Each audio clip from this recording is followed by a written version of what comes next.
Buenas noches, chicos. Comenzamos nuestra clase de hoy con 15 de diciembre del 2020 con un tema muy interesante de nuestra unidad número 2. Todavía de la unidad número 1, porque todavía no hemos finalizado la unidad y tenemos que remontarnos a lo que es las bases científicas de la teoría literaria para poder tener un conocimiento claro cómo escribir de pronto literatura, ¿no?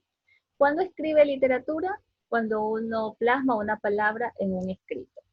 En esa planicie de una hoja, en un computador, usted utiliza un término y eso se llama literatura. Anteriormente, cuando hacían de pronto los manuales, cuando vendían los artefactos eléctricos, los vendedores les decían a las amas de casa, por favor, lea la literatura de cómo funciona el microondas, lea la literatura de cómo está funcionando su artefacto eléctrico. Entonces, ¿a qué se referían ellos? A la palabra escrita.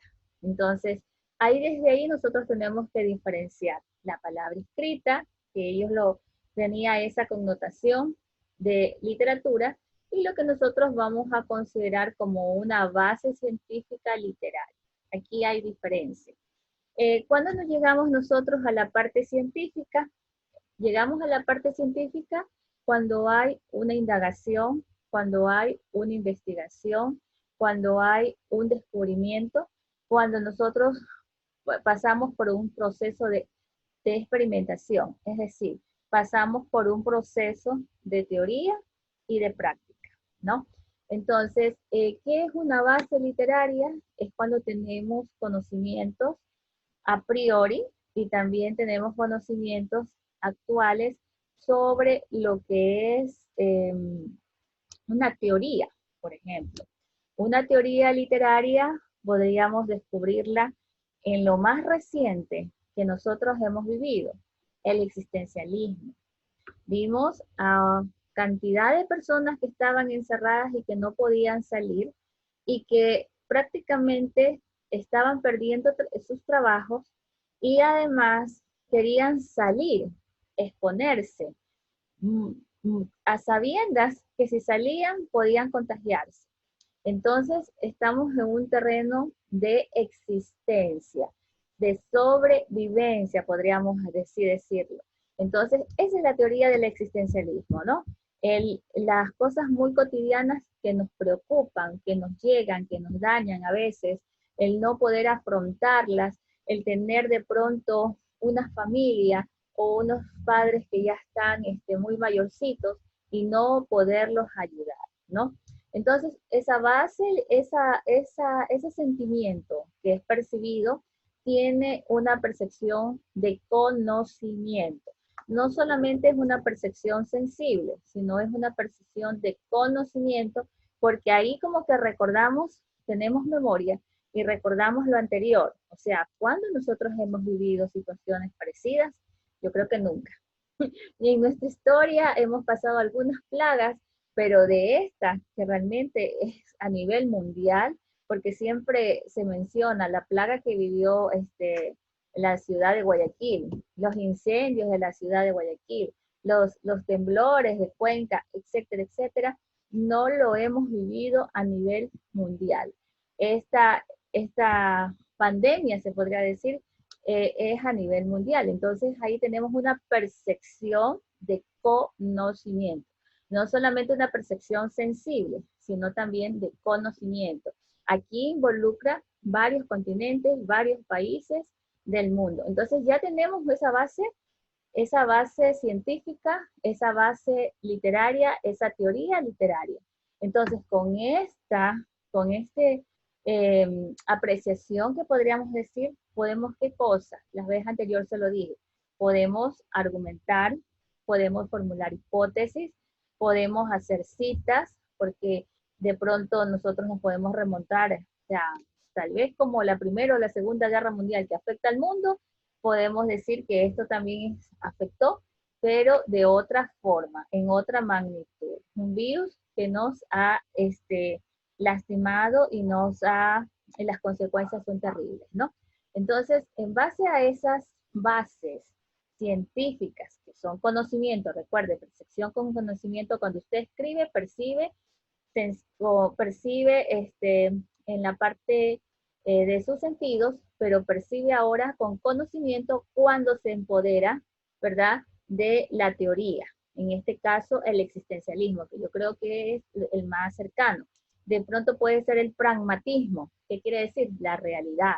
Nosotros estamos pisando sobre bases reales de situaciones económicas y políticas que nos han dañado. Por ejemplo, el otro día el auge, no quiero mencionar a ningún gobierno porque cada uno de sus gobiernos yo creo que hace todo lo posible por hacer las cosas bien, pero a veces fallan en eso, ¿no? Son cosas que salen inesperadamente. Nosotros no sabíamos que de pronto tendríamos una necesidad grande de cambiar de moneda. Es decir, se sacrificó al sucre por el dólar, se sacrificó algo que era nuestro y eso realmente nos tuvo que haber dolido a todos los ecuatorianos, haber perdido nuestra moneda.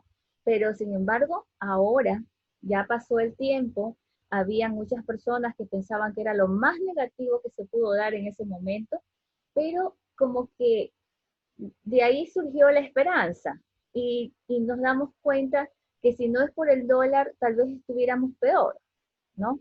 Estuviéramos peor. Entonces, ahí ya viene la parte que nos confronta, o sea, con la teoría y la práctica.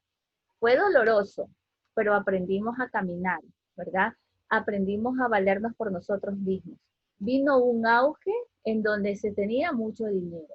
Las malas administraciones, a veces nosotros las criticamos, pero no nos toca juzgarlas, ¿verdad? Tal vez en gobiernos anteriores sí hubo mucho dinero, no se hizo la debida repartición de estos dineros, porque ustedes saben que siempre de pronto nosotros tenemos que pensar en una igualdad, ¿verdad? En esa igualdad en que no exista pobreza, en una igualdad donde no exista ese auge, exageradamente el gasto innecesario, etcétera, etcétera. Entonces, ya estamos con una percepción. Retomo lo mismo, percepción sensible, pero con conocimiento. No se olvide. Percepción sensible con conocimiento más una teoría. ¿Cuál es la teoría que escogí en este momento? Teoría existencialista. ¿Por qué? Porque nos hace ver muy adentro de nuestro ser qué necesidades tenemos, qué miedo. ¿A qué le tienes miedo, Isabel? ¿A qué le tienes miedo, Caterine? Héctor, ¿a qué le tienen miedo? Javier. O sea, cada uno de nosotros tenemos, o muy dentro de nosotros, un miedo.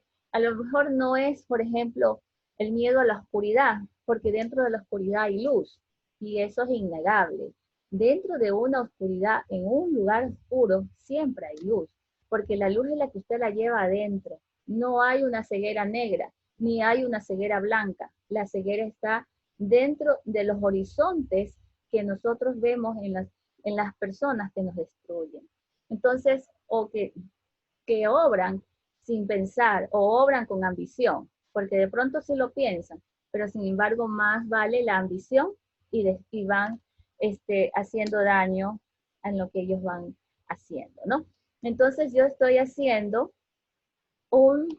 estoy haciendo una base sensible con conocimiento y a la vez le estoy poniendo una teoría existencial.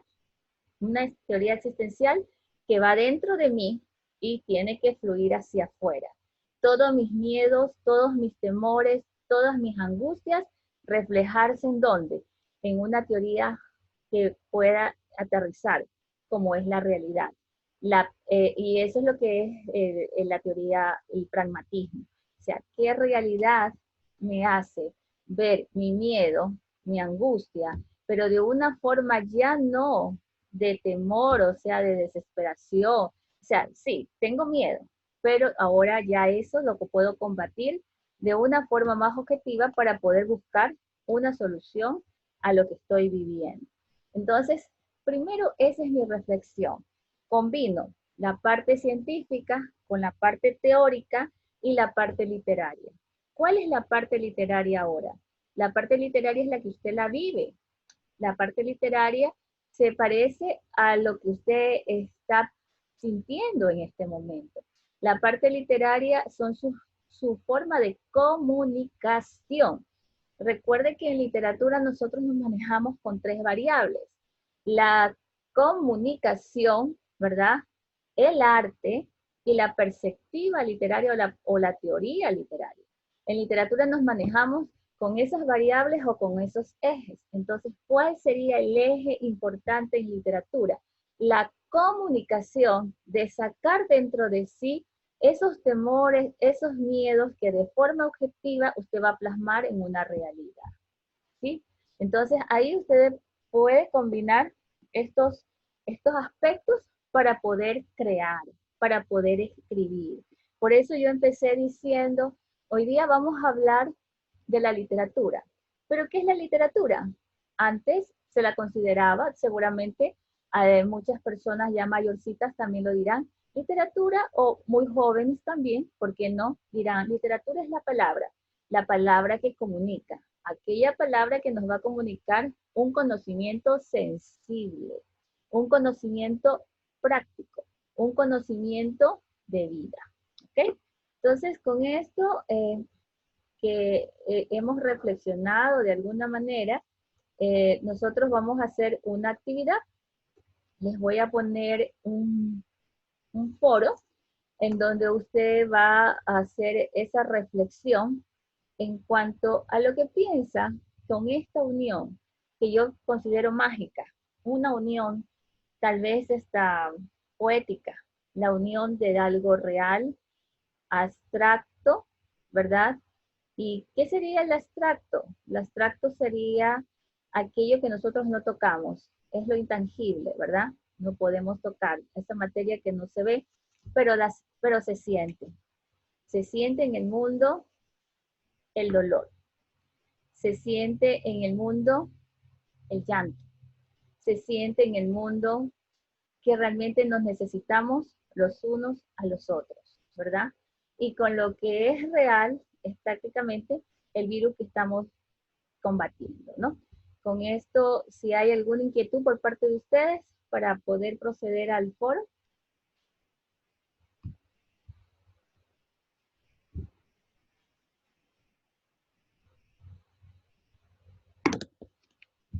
No hay. Bueno, entonces voy a admitir aquí a algunos chicos y vamos a comenzar el trabajo de hoy, la actividad de hoy.